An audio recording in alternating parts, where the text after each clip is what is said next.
Assalamualaikum warahmatullahi wabarakatuh. Perkenalkan, nama saya Desi Ratna Haryanti. Kali ini saya akan membahas tentang evaluasi kinerja bisnis menggunakan metode Balanced Scorecard.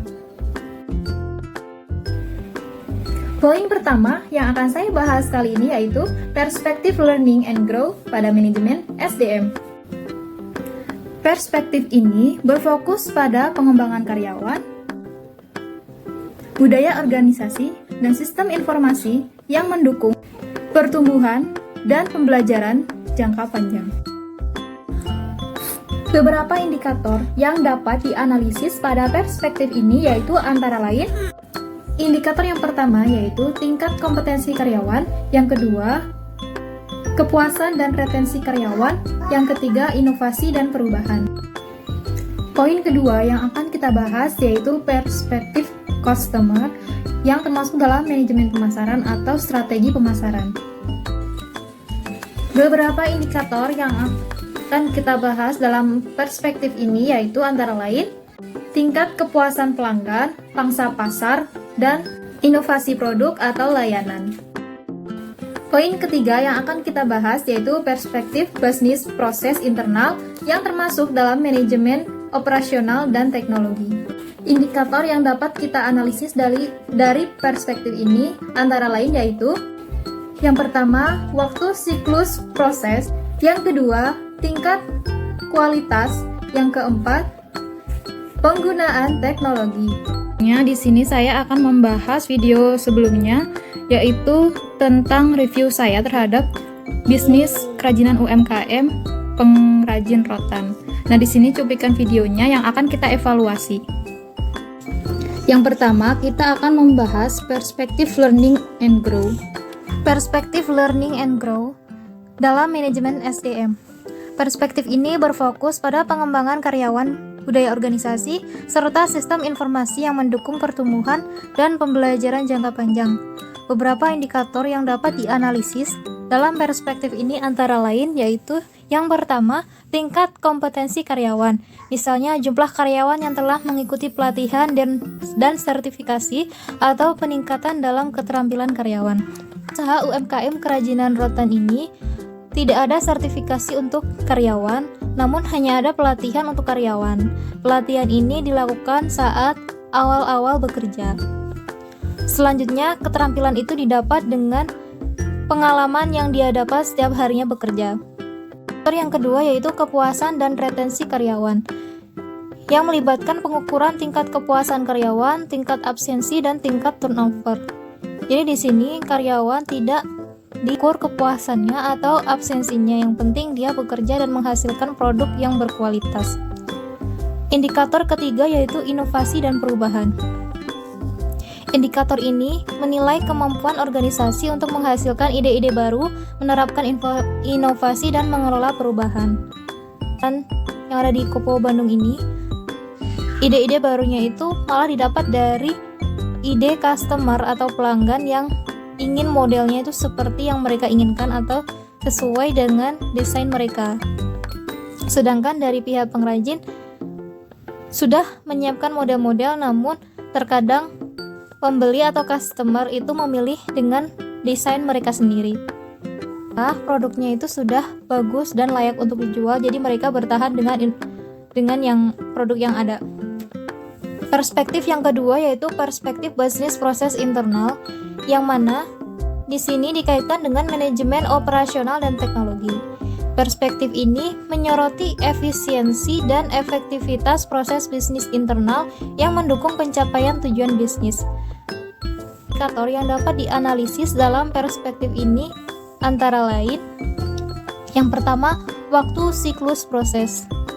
Waktu siklus proses, indikator ini mengukur waktu yang dibutuhkan untuk menyelesaikan proses bisnis kunci atau produk tersebut selesai dalam waktu berapa hari, mulai dari pemesanan hingga pengiriman produk atau layanan. Pengrajin rotan ini bisa menyelesaikan produk pesanan itu bermacam-macam tergantung dari tingkat kesulitan dan juga karyawan itu sendiri ya. Misalkan membuat kursi yang tingkat kesulitannya itu tinggi, maka dibutuhkan waktu yang lama pula. Terkadang satu produk itu tidak hanya dipegang oleh satu orang, melainkan beberapa orang. Jadi di sini tidak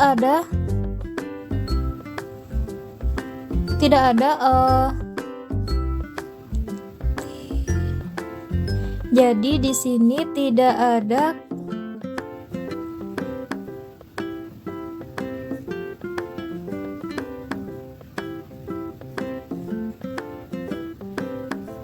jadi di sini tidak ada patokan berapa lama produk tersebut diselesaikan. Namun biasanya sesuai dengan kesepakatan antara pembeli dan penjual. Selanjutnya, indikator selanjutnya yaitu tingkat kualitas. Indikator ini menentukan tingkat kepuasan pelanggan, jumlah keluhan, atau tingkat cacat dalam proses. Biasanya pengrajin rotan kalau ada pelanggan yang tidak puas dengan produknya, misalkan ada produk yang cacat, maka mereka akan memperbaiki produk tersebut atau menggantinya dengan produk yang lain, atau bisa juga mengganti dengan produk yang baru. Ini pengrajin rotan tersebut dapat menyelesaikan masalah keluhan pelanggan. Selanjutnya, indikator ketiga yaitu penggunaan teknologi. Penggunaan teknologi ini tujuannya untuk mengevaluasi sejauh mana teknologi digunakan untuk meningkatkan efisiensi dan meningkatkan kemampuan operasional. Bisnis pengrajin rotan UMKM ini masih menggunakan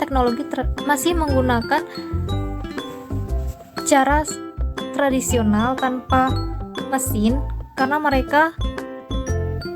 karena memang masih belum ada mesin yang hasilnya itu bagus, apalagi dengan desain yang berbeda-beda sesuai pemesanan atau sesuai keinginan pembeli. Itu sangat membutuhkan biaya untuk pembelian mesin sendiri, dan juga biasanya untuk UMKM sendiri pasti modalnya itu kecil, jadi mereka belum mampu membeli teknologi atau mesin yang canggih.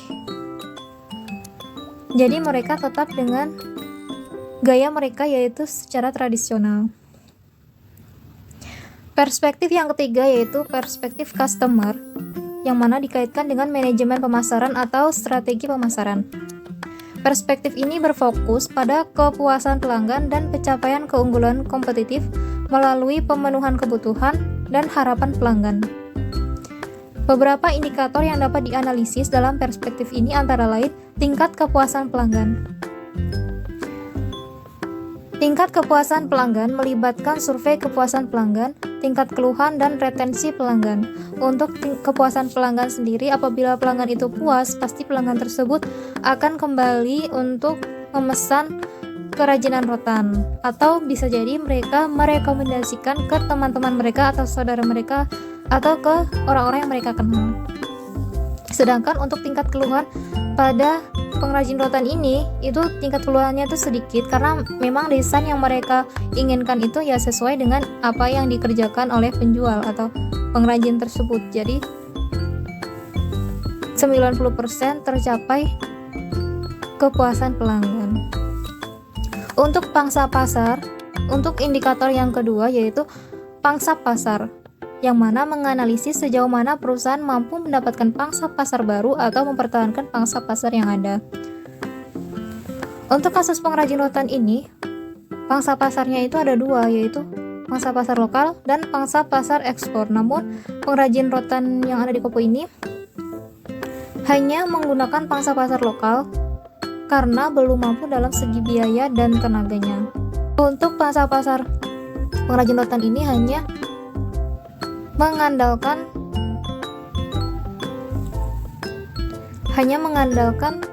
pemasaran mouth to mouth atau mulut ke mulut. Artinya mereka tidak mempunyai strategi pemasaran artinya mereka tidak memiliki strategi pemasaran yang cukup baik, hanya mengandalkan pemasaran dari mulut ke mulut. Lalu indikator yang ketiga yaitu inovasi produk atau layanan, yang mana mengevaluasi sejauh mana perusahaan dapat menghasilkan produk atau layanan baru yang sesuai dengan kebutuhan dan harapan pelanggan. Untuk inovasi produk, tadi sudah saya jelaskan bahwa pengrajin rotan yang ada di Kota Bandung itu tidak terlalu memiliki inovasi produk yang menarik.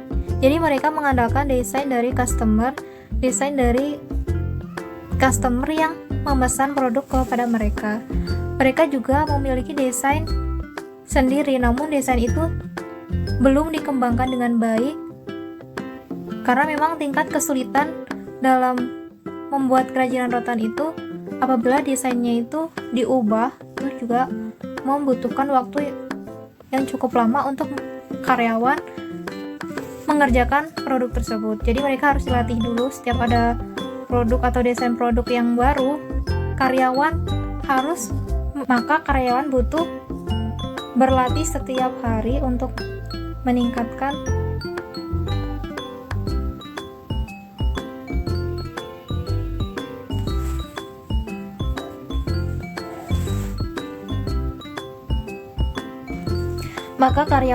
mempelajari desain produk tersebut sampai mereka fasih atau sampai mereka bisa terlatih, baru mereka membuat desain tersebut.